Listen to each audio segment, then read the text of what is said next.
So, good morning, everyone. My name is Mohit Sunil Chondiye, and I welcome all of you, my friends, for the fifth session of the Positive Thinkers. Am I audible now? Hello? Yes, audible. Okay. Clear. So, friends, we have. Hello. Yes, okay. Thank you. Friends, we have seen and heard about many great leaders in our daily life, like our Prime Minister, Shri Narendra Modi, our former captain, Mr. MS Dhoni, and many more. And we have also came across to some of the best qualities that this leader possesses. But what are those qualities and how we can develop them to understand, to give us answers and give more knowledge on it? We have a special personality live from Singapore, Mr. Arjun Ramchandra. I welcome Mr. Arjun Ramchandra from the Vice Club of SGGS Nand.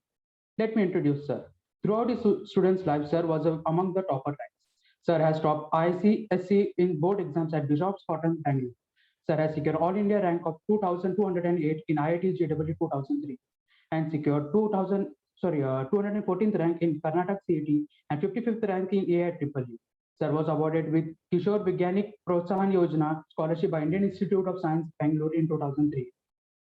Sir has completed his integrated MSc in Mathematics and Computing from IIT Kharagpur 2008 and ranked among top 3 maths department.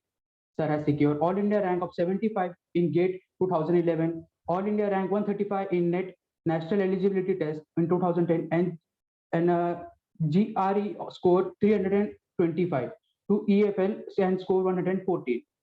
Sir has professional experience and Sir is associated with system engineering at IBM Indian Private Limited and developer in Southwest Airlines project. Sir has IIT mathematician instructor at UK Education Service and Brilliant Academy, Pune. He was a assistant professor of mathematics at Vishwakarma Institute of Technology, Pune from 2011 to 2017. Sir was awarded Singapore's prestigious President's Graduate Fellowship Award to pursue his studies in 2017. Currently, Sir is pursuing his joint PhD in probability bound and computer machine under conditionally at National University of Singapore and Singapore University of Technology and Design. Now I request Mr. Ramchandra to enlighten us with today's session the three qualities that a true leader have. Please, sir.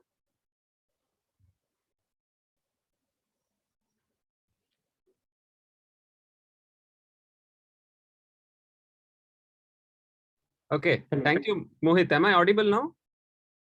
Yes, sir, audible. Yes, sir. Okay, so thank you very much for the warm introduction and welcome to everybody, all the students from Nanded. So, sorry. So I think we were supposed to have this session yesterday, but because of your exams, which I hope it went well, got postponed.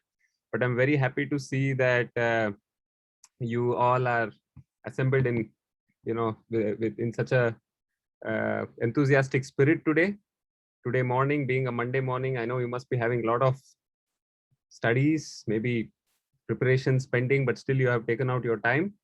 So thank you very much, and I hope you are all safe given the situation. It's not really good outside the pandemic. I hope all of you are safe and sound. So with that, let me begin my presentation. So this is the three qualities of a true hero. So I think this will be very interesting for all of you. Is this presentation visible? Yes, sir. Yes, sir. Yes, sir. Okay. Yes, visible. Right. So I think this topic is really relevant, especially in the given times that we are living in.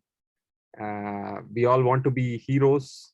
We all want to be at the top of our game. We want to be the best in whatever we do, in whichever sphere of life we want to succeed. So it's important to understand what actually makes a true hero, or what is real success. What is that secret formula by which a person can be successful both internally and externally. So that's what we're going to see today. And given that we have a situation which is really very demanding, I think this topic will help you to reconcile and basically come to terms with the reality around us, right? Rather than cribbing about it, or rather than playing the blame game, trying to blame somebody, trying to blame people, trying to blame God, trying to blame the government or whatever. Like there are hundreds of things we can blame, but probably today we will understand how, at the end of the day, we have to take responsibility. We have to take responsibility for what we do and whatever is happening to us. So we all see in this picture, there is the, who is this person here? I think you all know, there's no need to probably even ask. But this is the famous warrior, Arjuna, right? So anybody who's born in the land of Bharatavarsha, India, would have surely heard about Arjuna. Arjuna is the Madhyama Pandava. He is the son of Pandu, the great friend of Lord Krishna, great archer. We know so many things about him, right? And he's actually he's the embodiment of a successful person. We all look for successful people to emulate or to follow. And here's one person who is really, he fits into the definition of success, which we want to give today. So let's see. Now, just like in your when you're studying, you all want to be toppers, right? And the reason you want to be topper is because, yes, maybe that will help you get a good job, that will get you some appreciation, some fame, some prestige from your peers, from society, from your parents, from your relatives, right? So we have our own reasons, but we all want to be toppers, and toppers are attractive figures, right? So they are what we call as shreshtas. In Sanskrit, there's a word called shreshta. Shreshta means somebody who is an example for society, somebody who is a role model in society. So role models are always attractive, but such role models should understand what is the true meaning of success. Otherwise, if they are only carried away by the external definition of success, then it would actually be very shallow or hollow. It would not be complete, right? So what does Krishna say in the Bhagavad Gita? Let us read this. Yad yad acharati shreshtas tad tad evetaro janaha sayad pramanam kurute lokas tad anuvartate. So this is the beautiful verse from the Bhagavad Gita, which talks about role models. Let's try to read the translation and understand what it means. Anybody would like to read the translation? Anyone? Whatever action a great man performs, a common man follows, and whatever standard he sets by expanding acts all the world purposes. Yeah. All world perceives. Thank you, Mohit. Whatever action a great man performs, a common man follows. Is it not true? And whatever standards he sets by exemplary acts, all the world perceives. So please note, whatever action, it's not only pious action or moralistic action or very good actions, quote unquote good. So basically here, whatever actions, like whether it be in the right direction or not in the right direction, the common man will follow, because the common man doesn't really use his intelligence beyond a certain point. He will just follow what the role model is saying. It is the role models who have to use their intelligence and decide how to lead the society. Like, for example, who are the role models in modern society? Right? Who are the people who are, really leading the society, or you can say like they are inspiring people. They are, the society is going in the direction in which they tell them to go, right? So, for example, film stars, right? Whether it's Hollywood, Bollywood, whichever would you take, film stars are role models, right? And whatever they do, if they take out a cigarette and smoke, then people want to do that. If they have 100 girlfriends and roam around with them, people want to do that, right? So certainly film stars are role models. Similarly, sports stars, right? I'm sure, maybe many of you are watching the IPL. And so, Virat Kohli is a big sensation, right? So he's a role model for many people, right? Even those who may not be really interested in cricket. So basically, you see, these are the people who have become role models, and of course, even scientists, for that matter, like who give us, who give us knowledge and who give us basically comforts through technology, right? So these people have become the role models in society, but it's not necessary that they're leading us in the right direction, right?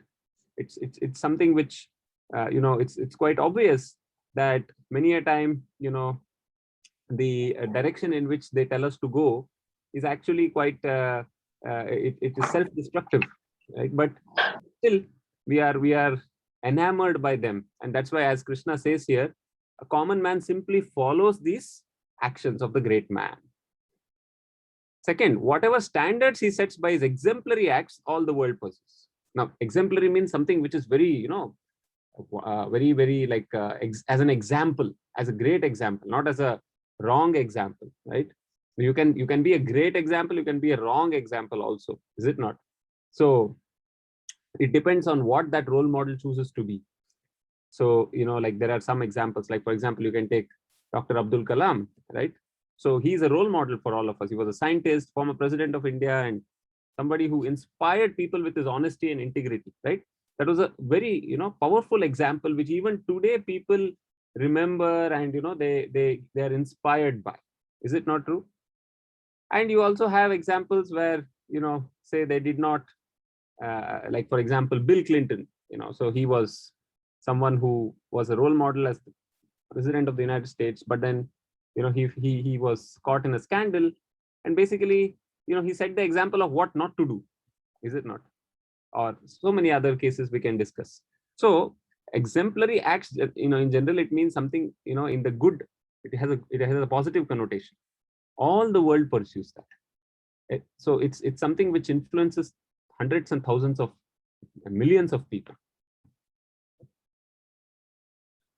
So it is leaders who set the trend and the masses follow, right? So the masses are, like you can say 98% and the leaders are 2%, right? Here it's given 90%, but probably even more. And so when we say leaders, they are trendsetters. They are the people who change the direction of society. They cause disruption in society, maybe, like nowadays we have disruptive technologies. So, these are the people who would make things, they think, they don't think in the conventional way. They like to think different. Now, of course, another good example, right? All of you are in Maharashtra. We all know Shivaji Maharaj as a great example, right? So we know that when he conquered over this Mughal king in the Bidar, so he was offered the wife of that king, who became a widow now. A very beautiful lady was brought to him in a palanquin and said, now that her husband is dead, now she is yours. And Shivaji Maharaj said, how can I accept? She is the wife of another man. By no means can she be mine. She belongs to him, even though she may be dead. So please take her away with all the respect and take care of her. Make sure that she gets all the facilities she needs. Now, just contrast this with the Mughal kings themselves. Most of the time, they would just, if they would conquer over, king, the local king, they would actually forcibly, rape and basically exploit the wives of that slain king. You see, so here you see a good example and a bad example, both right in front of you. So, of course, we also have the father of our nation, right, who actually showed by example, living simply and leading like just dressing with the khadi and walking barefoot and leading the salt march and whatnot, right? And he had that selflessness, and that's the reason why he's respected even today, right? So you can see that these are the kind of trendsetters or the leaders we want to follow. Is it not somebody like Hitler? Here again, like we can contrast him with Hitler, right? Somebody who, for the sake of his ego and just for the sake of his what you can say supposed or imagined superiority, people have this sad need, very, very sad need to feel superior to others. So Hitler felt that the Germans are the original Aryans, and he felt that all the Jews are the like the fallen race and they should be killed. And just for the sake of his that feeling, or his imagined superiority over the Jews, he killed 6 million Jews. So you can see that this is basically setting an example of how you can prioritize the person can prioritize his ego over the lives of 6 million people. That's how bad it can be, right? So really great people, they won the hearts of people. Is it not true? More than their intellectual achievements or even their other achievements, it's when you win the hearts of people that you actually are remembered. Is it not true? It's not just for your scholarship or the money which we earned or any of these things. So we see that we need leaders who live selflessly. Very important. You see, selflessly, meaning they should not be swartha. Swartha means very selfish, and they have to be aswartha, without selfishness. They should live for the truth and live a life of high character, high morality, and a God-centered life. This is what we want. We don't want people who just, are leaders, or they're in that position of influencing people, but they just care about making more money, filling their pockets, right? Maintaining the power, retaining the power, and they don't care a damn for the truth or for any other principles. So whose life becomes a book or a guide for other people in society, not just for now, not just for contemporary times, but for hundreds of years and centuries later. People will remember them for their example which they set. So as we discussed, students who are toppers, they are like shreshtas. It's very important that we have to understand that they are shreshtas because everybody else looks up to them, at least your junior students.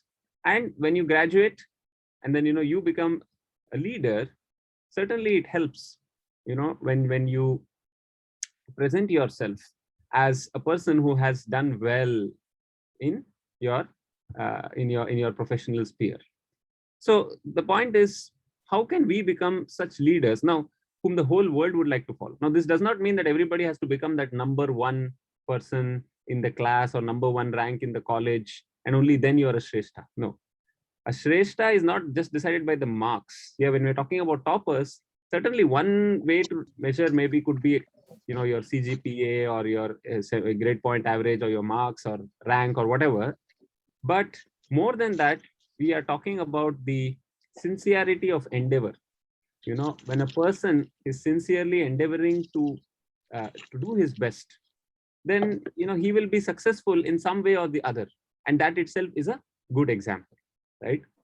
So we want to see how we can become such good examples in society. So leader needs three very important qualities, and that's what is the main topic of discussion today. First, competence. Leader needs to be competent. Competent means skills, right? Whenever if you're applying for a job, you need competence in that particular in that particular area where you're applying for a job. Second, you need character, because if you don't have character, we will talk about character slightly later. We cannot be trustworthy. So character is very important. And third is devotion. And devotion to whom we will discuss very soon. So now I'm going to present to you an example which is like the primary example of our presentation today. Arjuna. Again, coming back to this, he was in our first slide, now he's coming back. So all of you know that Arjuna was not just competent, but he was a man of high character and devotion. But we'll try to see in detail how that is. So how was Arjuna competent? So, you can see this picture, right, where there is a bird, and then, Dronacharya, he puts a wooden bird on the tree, and he tells all the Pandavas that I want you to shoot, this bird in its eye. Of course, it's a wooden bird, not a real bird. And then he calls Yudhishthir, and then he says, pick up your bow and arrow. And then he asks him, what do you see on the tree? Because he kept it on the branch of a tree. He said, I see the bird. Okay, what else do you see? He said, I see the branch. What else do you see? I see my brothers. Oh, then step aside. Then he called Bhima. He said, what do you see? And Bhima said, I see the bird. I see the branches. I see the kitchen behind. There is nice food being cooked. Then Dronacharya said, step aside. And then he calls Arjuna. And he says, Arjuna, pick up your bow and arrow. Pick up your Gandiva, which was, awarded to him by the Devas. And he says, now you look at, can you see what's there? And then he says, yes. Can you see? What do you see? And then, do you see the bird? He says, no. Do you see the branches? No. Do you see your brothers? No. What do you see? I see only the center of the eye of the bird. And then Dronacharya was very pleased. He said, shoot. And immediately the bird was struck in the center of the eyeball of the eye, and then it fell down. So Dronacharya was so pleased with his student, because that is what is focus, right? Focus. व्यवसायात्मिका बुद्धि एकेह कुरुनंदन बहुशाखा hi anantascha buddhayo avyavasaya. In the Bhagavad Gita, Lord Krishna says, one who is resolute in determination will be one focused, and those who are irresolute in determination, their intelligence is many branched. Many branched means going here and there everywhere. They cannot be, one unidirection. If you want to be achieving great things in life, you have to focus, like how Arjuna focused here. So this is one important competence of Arjuna. He was focused. Another time, Dronacharya, he suddenly pretended to get caught in the mouth of a crocodile in the river when he was we want to take a bath. And of course, Dronacharya was powerful enough to get out of that crocodile, but he just pretended just to see whether any of his students can save him. And he started shouting, save me, the crocodile has caught me. And then immediately all the Kauravas, the Pandavas, they all came. Everybody was shocked. For a moment or for a few moments, they could not understand what to do. Our Guru Deva is getting caught. But Arjuna immediately in a split second, took his bow and arrow and pierced the mouth of the crocodile, sealed it with so many arrows. And then he released his Guru, and Dronacharya was very pleased. So this shows his presence of mind, you see. The ability to act at the time of need is known as presence of mind. You see, you may have great skills, but if you don't know how to use them at the time when you need it, just like Karna, he was a great warrior, but he was cursed that he would not remember what he needs at the time of, at the most important time. And on the contrast, Hanumanji, if you see in Ramayana, he had such great powers. He was blessed by all the devatas, right? From Indra, Chandra, Varuna, Vayu, with so many powers, right? But, because he was very mischievous, the great sages had given him a blessing, or you can say a curse in the form of a blessing that, you will only remember the powers when somebody reminds you. And that will happen at the time when it is needed. And that's why when Hanumanji had to jump across the ocean to Sri Lanka, that time Jambavan reminded him of his powers, and he, actually used it. So just contrast, Karna versus Hanuman. So even though Karna had great powers, it was of no use, and Hanumanji had great powers which he had forgotten, but it was used at the right time. So therefore, this presence of mind is very important, and Arjuna had that by the grace of his Guru and God. And the last, one more incident which happened was that Dronacharya once called the Pandavas and the Kauravas, and he told them, see, I'm giving you an exercise.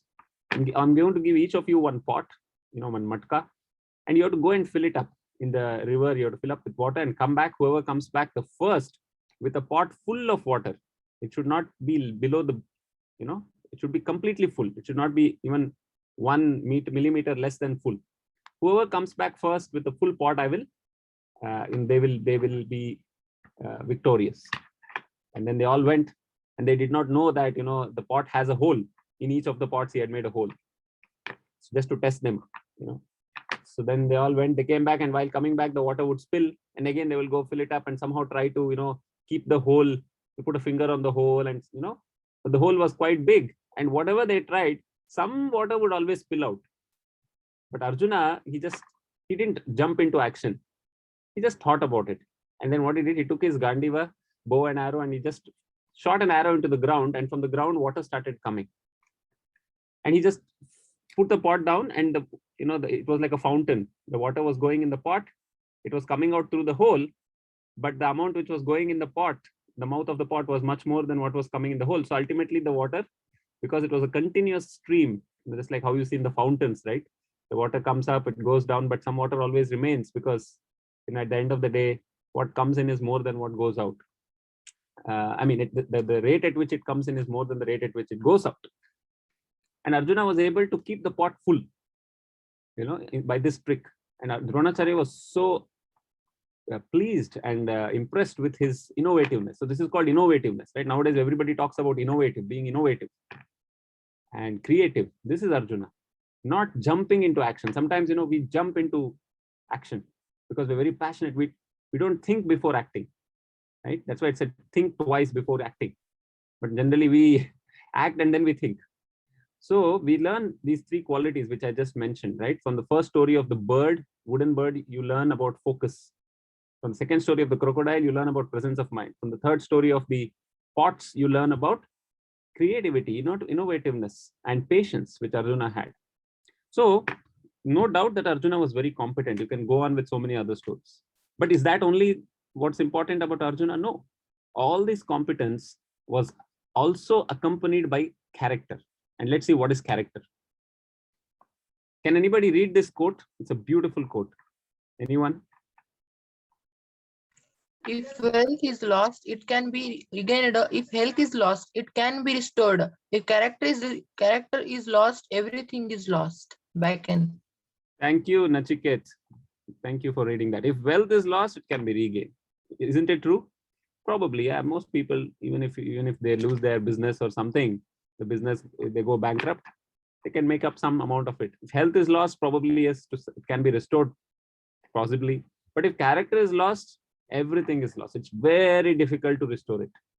Right? And so what is this character? Let's try to see. What is character? Very beautiful and simple definition. Character is what you are when nobody is watching you. So simple, right?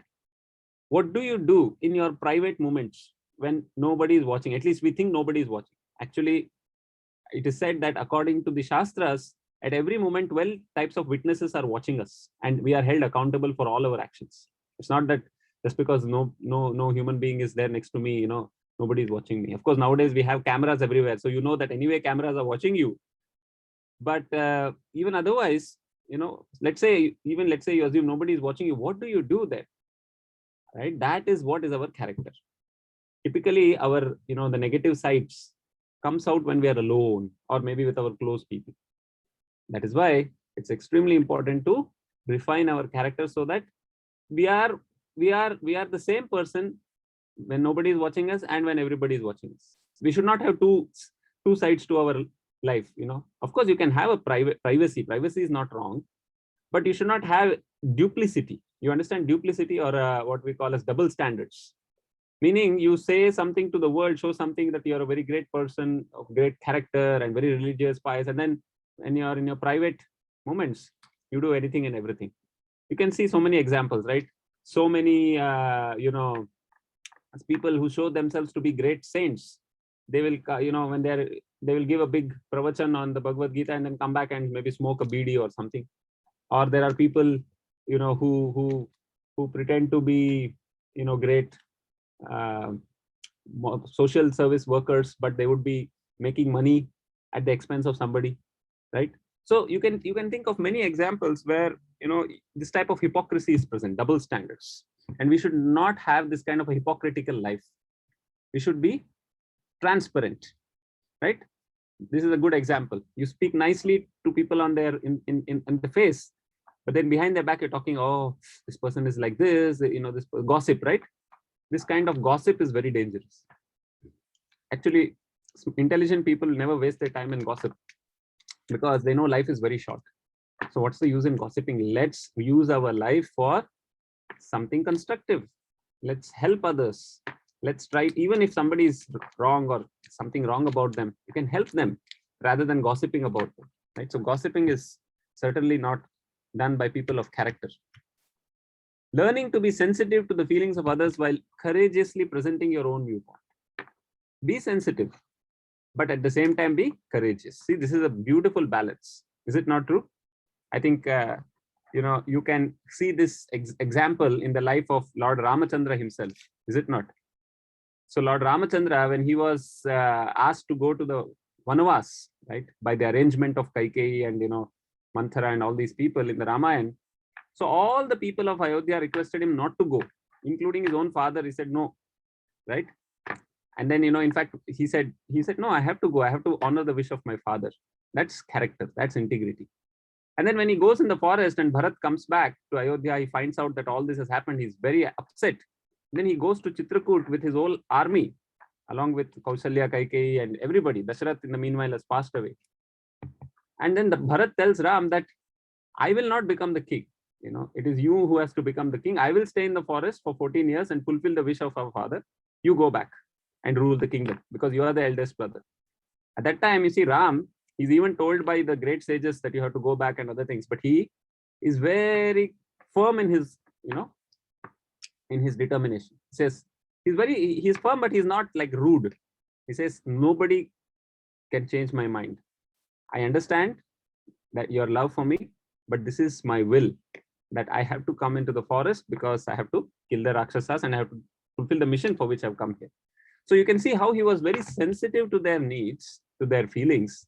He reciprocated with all their love and emotions. At the same time, he was very firm in his opinion. Right? So that's balancing between courage and consideration. We should not become so sensitive that, oh, we never do what we have to do. You know, some people become like that, right? Oh, become so sensitive that you just literally compromise on everything, all the standards which have to be followed. And on the other extreme, somebody is so insensitive that one could just be very, very aggressive and say that only my way is the highway. I don't care for anybody else. Both are extremes. Another important definition of character. Please note all this. These are very useful for you in your own life. It's not just theoretical what we are discussing. Not feeling envy towards others when they succeed in life. What is envy? Envy means jealousy. You see, typically whenever somebody succeeds in life, our close friend, and if he is succeeding in the same field in which we also are trying to succeed, then you feel very envious or jealous, right? Let's say you want to be a IITian. You couldn't get into IIT, but your friend got into IIT. How do you feel? You feel jealous, is it not? Right? Externally, we may say, oh, very good, you deserve it, and this and that. But internally, we are burning. How come this fellow got in, I didn't get in? You see, that means we have envy. That's not a very good. In fact, it's a very bad quality, because actually we should be, this famous verse which we have, right? Sarve bhavantu sukhinah, sarve santu niramaya, sarve bhadrantu pashyani, ma kaschit dukkha bhavet. This famous Vedic verse which says that we wish that sarve bhavantu sukhinah, everybody should be happy, everybody should be successful in whatever they do. Although that is not possible in this world. If one man succeeds, another man has to fail. That is the sad situation, right? That's the nature of this world. Because if you are a businessman and you make huge profits, then it will be at the expense of somebody else, right? Somebody else will go bankrupt. Like Amazon is making huge profits and all the retail business are getting closed. So in this world, one person becomes very big, then the other person has to, lose, unfortunately, right? Or, somebody gets the first position, somebody else has to, not get the first position, right? Or somebody, wins the election, somebody else doesn't win the election. So the point is that in this world, it's not everybody can be successful, but that doesn't mean we should be jealous. We should at least wish well for others, whether they succeed or not. That is character. Having a broad heart with abundance mentality, is it not? You can see this best example. Again, I'm coming back to Ramayana because just last week we celebrated Ram Navami. When Mother Kaikeyi came to the forest to Chitrakoot to meet Lord Ram, she was the one who conspired against him. Can you imagine this? The lady who made sure that he went to the forest and made sure that he wears a tree bark. And Sita also wears tree bark. Such a lady, imagine if somebody does that to you, probably you'd be angry with him. But Lord Rama had absolutely no anger or jealousy towards her. In fact, he had such a broad heart. He said, you are completely forgiven. It was my desire that I should be coming to the forest, so I did it through you. You should not be feeling bad about it. And he made her feel so comfortable. This is called broad heart. This is called character. That you can forgive even the person who has tried to harm you. Let everyone succeed. As I told you, sarve jana sukhina bhavantu. Be happy and let everybody else be happy. Vasudhaiva kutumbakam. So how is Arjuna having character? This is the famous story of Arjuna when he went to the Swargaloka. So there, he went to his father's place. Arjuna is the son of Indra and he was given royal treatment. And there Urvashi was there, who was a very beautiful heavenly damsel, who is a very beautiful heavenly damsel. And then Indra tells Urvashi that you should go and enjoy with Arjuna. And she comes and very beautifully, very seductively dressed. And then in the middle of the night, she tells Arjuna that, you are so handsome, such a handsome warrior. Why don't we enjoy? And Arjuna says, you are like my great grandmother because you are the wife of Pururava. How can I treat you as anything other than my mother? And she says, no, now in the Swargaloka, we don't think about all this. we don't have all these earthly morality principles. And he says, no, I cannot do that. And then she becomes angry and she curses him that you become a eunuch, which later on he did in the 13th year of Agyatavas. But anyway, the point is that Arjuna, was man of character. He did not succumb to these temptations. Imagine if you are, any of us are given this kind of temptations, would we be able to resist them, right?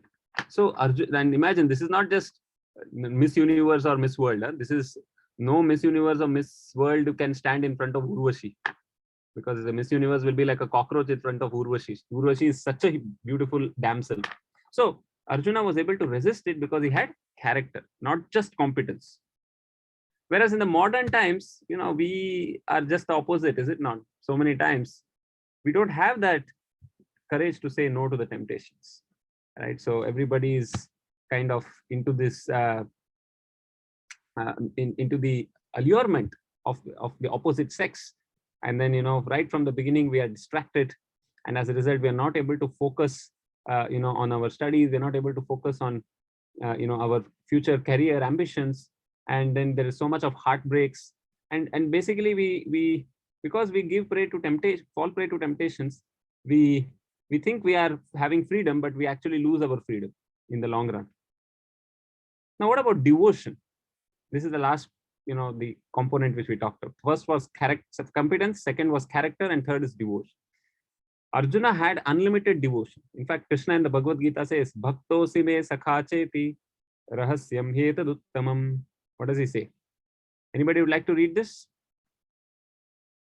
Anyone?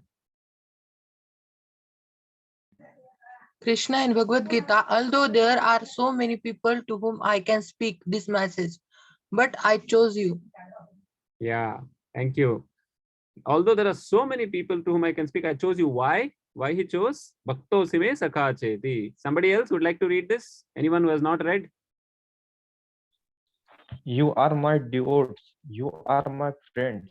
That's why I have chosen to speak Bhagavad Gita to you. Thank you, Amit. Because you're my devotee, bhakta, and then sakha means friend. Bhaktosi me sakhacheti. Devotee and friend. That's why I'm speaking this to you. So Arjuna was a friend of Krishna. He was not envious of Krishna like Duryodhan. Duryodhan was envious of Krishna. He wanted to finish Krishna, right? When Krishna came as a Shantidut, he tried to capture him and kill him, not knowing that Krishna is the Parama Purusha. Anyway, so you can see that's why Krishna spoke. Another beautiful verse. Idam tute guhyatamam pravakshyami anasuyave jnanam vijnanam sahitam yagyatva mokshase shubhat. Anybody would like to read this? Somebody else who has not read? I am giving you this knowledge because when I speak this knowledge, you will not be envious of me since you are my devotee. Thank you, Venkatesh. So you see, again, the word envy is coming here.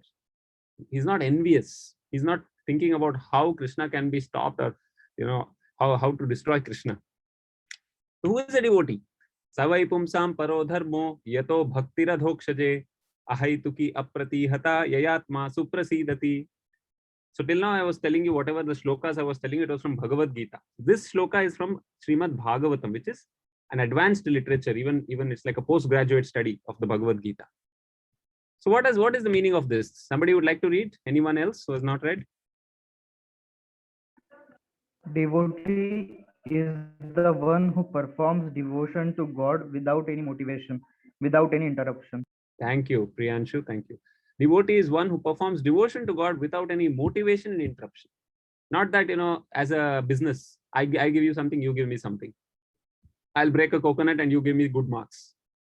It's not a business. Real devotion means unmotivated, uninterrupted. So it is said that once in the Mahabharata war, Krishna took the Pandavas in the middle of the night. So suddenly Krishna started walking towards some place, and they would fight the whole day, and the night, they would rest because it's so tiring. And while Krishna was walking on the way, the Pandavas joined him. Where is he going? And that he went into Arjuna's tent, and then he told all the Pandavas, don't talk, silently listen. And then he put his ear at the feet of Arjuna, and then he pulled Bhima's ear and he also put there, Yudhishthir's ear and put there. And similarly, he did that for every, for Arjuna's head and hands, and everywhere it is said that Arjuna was chanting the name of Krishna even in his sleep. That was the kind of devotion which Arjuna had. And of course, literally, you and me, cannot do that. But the point is that Arjuna was such a close friend of Krishna that he was fighting the war for the sake of Krishna. If you see, the whole Bhagavad Gita was spoken because Arjuna didn't want to fight. And then Krishna tells him, no, you must fight. The reason you must fight is because those who are standing on the other side are standing on the side of vice, adharma. And Arjuna did it just to please his friend. So he had that devotion without which he could not have been successful. Why Arjuna chose Krishna? Krishna asked this question actually. Why did you choose me? Because, Krishna said that he's not going to fight in the battle. He's not going to lift any weapon. So why then did you choose me? You could have better chosen my army, like Duryodhan chose the Narayan Sena, right? I think you all know that story, that just before the war, Duryodhan and Arjun both came to Krishna to ask for help because they knew Krishna is very powerful. And Krishna was lying down on the bed. Duryodhan sat right next to his head out of his disrespect, and Arjuna sat at the feet. And when he opened his eyes, Krishna obviously saw Arjuna first because that was the straight vision. And then he said, welcome, Arjuna. And then he saw Duryodhan also. He said, welcome. And Duryodhan was thinking, why didn't he welcome me first? I am elder, and all those things. And then, then Krishna understands that they both have come to ask for something. And then Krishna says, okay, what do you want? I have either myself or my Narayana Sena. My Narayana Sena is very powerful, one Akshauhini of soldiers, millions of soldiers. And I am there. If you take me, I will not fight. Then Duryodhan thought, what is the use of taking this fellow Krishna if he does not fight? And then Duryodhan was about to say, that let me choose the army. But Krishna said, no, Arjuna is younger to you, let him choose first. And then Duryodhana was worried that Arjuna should not choose the army. But Arjuna did not even think twice. He just said, Krishna, I want you. Now, this goes against all calculative mentality, right? All material calculations. Why would you choose Krishna when he is not going to fight? But Arjuna was not thinking from a calculative perspective. He was thinking, he just loves Krishna and he wants him because Krishna is his friend. That's it. I want him on my side. Whereas Duryodhana, he was very calculated. And then, of course, Duryodhana took the army and then he was pretending as if, oh, anyway, Arjuna took you. So what can I do? I only have the army to take. But, he actually wanted it anyway. Just like, there is that story that once this king asked a man that I can give you all the gifts in my kingdom. What do you want? I can give you gold, silver. I can give you palaces. And then the citizen said, I just want your friendship. And then this king was surprised. Why do you want my friendship? Because if you become my friend, I automatically get all these things. So like that, Arjuna chose Krishna as a friend because that is more valuable than all the other things that would automatically come by the friendship. So, Jayastu Panduputranam Yesham Pakshe Janardhana. Wherever you are, that side will be victorious. That was the answer which Arjuna gave to Krishna. That's why I chose you. Even if you don't lift any weapons, that side will be victorious. Now, so therefore, in our life, what does it mean? Devotion to Krishna. What does it mean? So Krishna is driving Arjuna's chariot and Arjuna is sitting behind. What does the picture mean? Would anybody like to guess? What do you think this picture means in our life? We have all seen this picture. So how would you interpret this in our life? God is showing us a way and we have to follow it. Okay. Was that Devanshu? Yeah. Sir Mohit. Mohit. Okay. Thank you. Yes, God is showing us the way and we have to follow it. Okay. Good point. Anybody else would like to speak? It is like the Prime Minister is my driver who can break the laws and can do anything. Good point. Huh? Very nice. Very nice. Prime Minister is our driver. Yeah. Can you imagine? Imagine the Prime Minister becoming a driver. What a humble position Krishna took. Now, of course, you may say, yes, if Prime Minister becomes a driver, I will be, in benefit because, after all, he's the Prime Minister. But is it easy for the Prime Minister to become a driver? Have you ever seen in this world any Prime Minister becomes a driver of a normal, ordinary man? No. But Krishna can do, he can go to any extent for his devotee, just like a devotee can go to any extent for him. Good point. Very nice. Anything else? Anybody wants to add?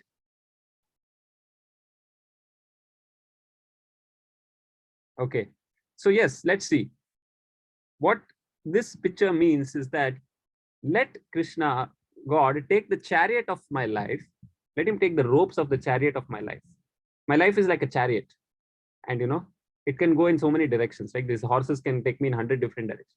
But if God takes the ropes of that chariot and guides that chariot in the right direction, then my life is successful. So let me just allow God to drive the chariot of my life. So does it mean I just sit and watch? No. Was Arjuna just sitting and watching? Like when Krishna drove the chariot? No. Arjuna had to fight a fierce, intense battle like crazy. There was a time when Bhishma was about to kill Arjuna. It was so bad situation. So Arjuna was injured. Even with the battle with Karna, Arjuna was, in dire trouble actually. So it's not that Arjuna was just sitting quietly and watching Krishna driving. Similarly, we have to fight the battle of our life, understanding that, hand over the reins of our chariot to the Supreme, because you cannot control the direction actually of your life. You can control to some extent, but at the end of the day, you have to hand it over to somebody else who can control it. We can try our best, but not everything is in our hands. So therefore, the best philosophy is do your best and leave the rest to God. That's what we are trying to understand from here. This is the meaning of giving life to God or devotion to God. Devotion to God doesn't mean to become lazy and just sit and be doing nothing. Devotion to God also, the other extreme is to think that everything depends on me. So both are not correct. We need an in-between path. Right? As I told you, Arjuna is not sleeping on the chariot. Do your best and leave the rest to God. So similarly, all of your students, do your best in your studies, but don't worry about the results. They are not in your hands. That depends on so many other factors. It's a complex combination of your so many other factors. So what's important is you do your best. If you don't do your best, you should be certainly not happy about it. But if you do your best and still maybe you don't get great results, you should know that that is not in your hands, and that's how it is to be. So let's conclude with this. Yatra Yogeshwara Krishno, Yatra Partho Dhanurdhara, Tatra Shri Vijayo Bhutir, Dhruva Nitir Matir Mama. Do you know which shloka of the Bhagavad Gita this is? This is the last shloka. There are 700 shlokas in the Bhagavad Gita, and this is the 700th shloka. Beautiful shloka. What does it say? Somebody would like to read the translation? Anyone who has not read?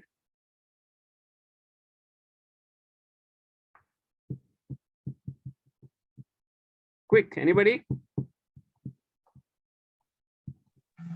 Wherever there is Kaniya, the master of all mystics, and wherever there is Arjuna, the supreme archer, there will also certainly be opulence, victory, extraordinary power, and morality.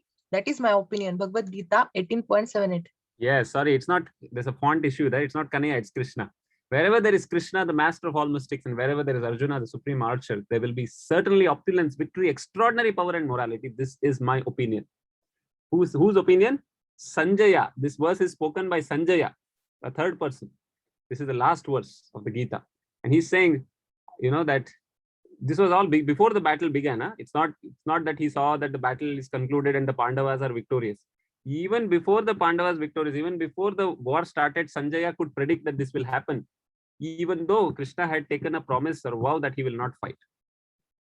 Wherever there is Krishna, the master of all mystics, wherever there is Arjuna, the supreme archer, there will be four things: opulence, victory, extraordinary power, and morality. And similarly, in your life, my dear friends, you and the combination of the grace of God, nobody can stop it. So when you basically decide to give the ropes of your life, hand over the ropes of your life to the Supreme, then that combination is like the Krishna-Arjuna combination, where, a sincere devotee and the Supreme, there will be extraordinary success, victory, morality, and, this opulence. And this is not what I'm saying. This is what the great Sanjaya is saying. Pandavas were 5, Kauravas were 100, but who won? Was still the Pandavas, right? So it's like, if even the same, going back to the example of Ramayana, the army of monkeys which Lord Ram had, they were having no weapons. They were fighting with hands and stones and literally with they were having no weapons, sophisticated weapons like Ravana's soldiers. But still Ravana's soldiers lost, is it not? So Therefore, in life, what is important is not just, our power or our competence. Along with that competence, there should be character and devotion. And when you have these three qualities, you will surely be successful, right? So devotion to whom? Devotion to the Supreme. And that devotion to the Supreme is manifested in the form of devotion to your work, in the form of devotion to your family, devotion to your friends and society, humanity. All these things are subsets of that original devotion to God. Devotion to God doesn't mean you become irresponsible and you start neglecting your family or society. No, you are devoted to your family because that is a subset of the devotion to God. Because your family is ultimately a gift of God. Nothing can be independent of God ultimately, right? So your studies is also a duty to God. It's not independent. So being devoted to your studies is very important as a service to God. Not that, oh, I will be irresponsible now that I'm depending on God, so I won't study. So you all have to be devoted and then become shreshtas, as we discussed at the beginning. You have to be exemplary. And when you are exemplary, then you can also inspire so many others. So thank you all very much. So these are the three principles which we discussed today. Now, as far as the character is concerned, there are four regulative principles which should be followed. This is how we develop character. No meat eating, since meat eating is against mercifulness. No gambling, since it is against truthfulness. No intoxication, since it is against austerities. Intoxication includes drugs and liquor and all these things. And no illicit sexual connections outside marriage, because that is again against the principles of cleanliness. So you can see that character is developed by following these four principles, and these four principles are actually just basic human regulations. We call it as regulative principles of freedom. And devotion, of course, we develop devotion by meditation, by basically by devotional practices, which we will be learning slowly over the period of time. Thank you very much for your patient hearing. So what do we do next? Do we take questions or?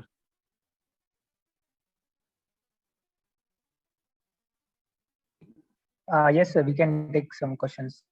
If students have any questions, they can ask. Yes. Okay, please unmute yourself and ask if you have some questions.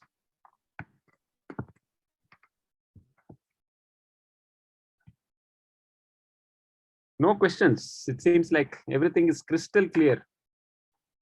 Wow, that's good. Sometimes I get worried. If there are no questions, then either everything is understood or nothing is understood. I hope it's the first one. Huh?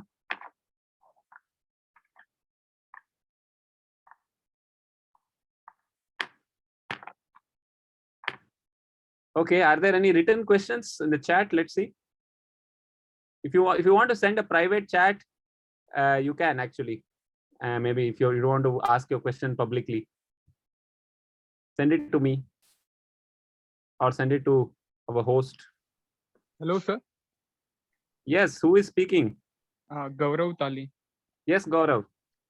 Sir, Please. I have a question that while taking a decision, as a leader, we should ask everything to the team members, or we take a first decision and find what is their view on the decision, or we should ask them everything that we take a decision. Ask whom? Ask whom? Members of the group, our group. Meaning this group, the current this group which you're at the program you're attending now. No, means as a leader, if you want to take a decision, we should ask about our decision to everyone, opinion about our decision to everyone in our group, or we should take a decision first and then find then see what will happen next. Yes. So see, Have you get my question? I got your question. Thank you. So what Gaurav's question is, as a leader, should we just take a decision and inform our team members, or maybe we should consult everybody and then take a decision? So yes, as a leader, it is our duty Yes. to consult everybody, because you're a leader, you have to take everybody's opinion, and then if you can take an average of that, you can take average. Otherwise, you can take one of those many opinions, because when you take opinion from many people, there will be different opinions, and somebody will be hurt, somebody will be will be happy, whoever you take the opinion. But at the end of the day, you have to tell them that, see, you're giving your opinion, but your opinion is different from you. You are not your opinion. Don't be attached to it, because we cannot follow everything. We will take your opinion, but I will make a decision based on what is good for the team, right? Do you know, again, Gaurav, coming back to, I can give you, like, because any question literally can be related back to our Ramayana or Mahabharata. When, for example, Vibhishan came to, surrender to Rama, Ravana threw out his own brother, right, Vibhishan, because he said, you're a traitor. So Vibhishan comes with 4 Rakshasas, and then he tells the monkeys that I want to meet Ram, and I want to surrender to him. And then this Sugriva and all these Angada, and they all come and they tell Ram that so Vibhishan is coming and he wants to surrender to you, and he is the brother of Ravan. And then Ram, he's a leader, right? He doesn't take his own decision. What he does, he asks all the monkeys, what do you think? Should we accept him? Now just see, amazing, right? So it's not that he took his own decision. Ram asked them. Then somebody like Sugriva said, no, absolutely we should not take, because right now he's saying that he will surrender to you, but after all he's a Rakshasa, and he'll change his mind and he will actually destroy our whole army. And somebody else said, how can we accept him? He is the brother of Ravana, and he can act, he'll be like a spy. And then finally, when it came to Hanumanji said, when I was in the court of Ravana, it was Vibhishan who saved me. Otherwise, Ravana would have killed me. He wanted to kill me. It was Vibhishan who spoke against killing me because I was a messenger. And Hanuman said, this Vibhishan is a man of character. Even though he is born in a Rakshasa family, we should accept him. And Ram said, yes, we will accept him, because at that time, Rama makes this beautiful statement. He says, Sakradeva prapannoyam tavasmi yachate abhayam sarva bhuteshu dadami etad vratam mama. He says that even once if somebody says that I'm yours, even if he is Ravan himself, I will accept him, because I don't have any enemies. So he took all the opinions, but ultimately followed the opinion of Hanuman. Now the others didn't feel bad. Fine. I mean, they said because they were genuinely concerned. So this example is beautiful, right, Gaurav? So I think it answers your question that you should take the opinion of others, but you must make sure that you do what's good for the team, and you might have to follow a particular one of the opinions. You cannot follow everybody unless all of them have the same opinion. I hope that answers your question. Thank you, Next. sir. Yeah, thank you. Anybody else has question?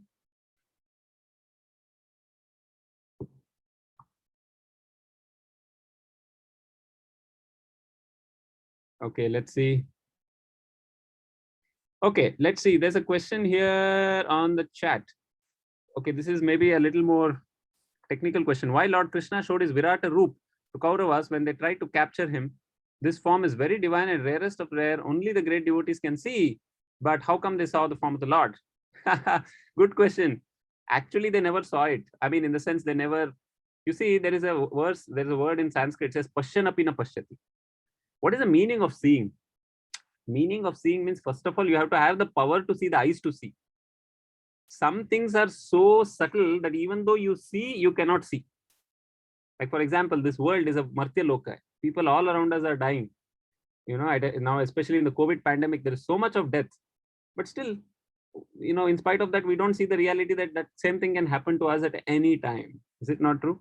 So we think that, so basically, we cannot see the reality, even though, it is so obvious. So therefore, even though Duryodhana and all his party, they saw the, Vishwarupa externally, but actually they didn't see it, because if they would have actually seen it, they would have immediately offered pranam instead of trying to capture Krishna and, instead of being arrogant and trying to, in fact, after seeing the Vishwarupa, what did Duryodhana say? So what? That was his attitude. And what was Arjuna's attitude when he saw the same Vishwarupa? Same Vishwarupa he saw in the 11th chapter of the Bhagavad Gita. It comes. Arjuna says, Adrishta purvam hrisitosme drishtva bhayena cha pravyathitam mano me. And then he says that I'm very fearful to see this, very, very rare form of yours. Please, kindly, remove this Vishwarupa form and show me your two-handed form. So Arjuna, had a totally different reaction, because he actually saw the Vishwarupa. You see, so therefore, even the power to see has to be given to us. Otherwise, we will not be able to see, two people may be seeing the same thing, but they will see it in a completely different way according to their, motivation, their past experience, and their thought process, right? So it's very it depends. It's very subjective. So if you wear colored glasses, you're going to see the whole world as colored, right? So therefore, it's very important that we understand that Duryodhana and his party actually did not see. Of course, they were fortunate enough to get the chance to. They had a chance, but they missed it. It's like you come very, very close to a great milestone in your life, but then you don't realize that you got it. It's like you have a diamond in your hand, but you think that it is a piece of glass. So what's the use? You got a diamond, which nobody gets normally, but then you're thinking it's piece of glass. So that's the most unfortunate person, right? A person who doesn't get a diamond, okay, he's unfortunate. But a person who gets a diamond and he thinks that it's glass, he's the most unfortunate, because he got it and missed it. Is it not true? And that happens in our life, is it not? So many times we meet so many great people in our life, but we take them lightly, cheaply, we take them for granted until they're dead and gone, and then we realize their value. So something like that. Okay, any other questions?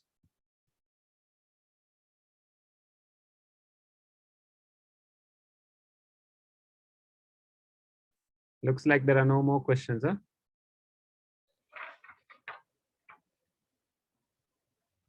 Okay, Mohit. So I think it's time to wind up now.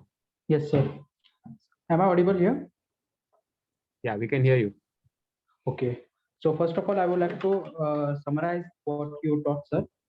So in this session, we have seen that whatever action a great man takes and perform, the people would follow it, and what standard he put is pursued by the world.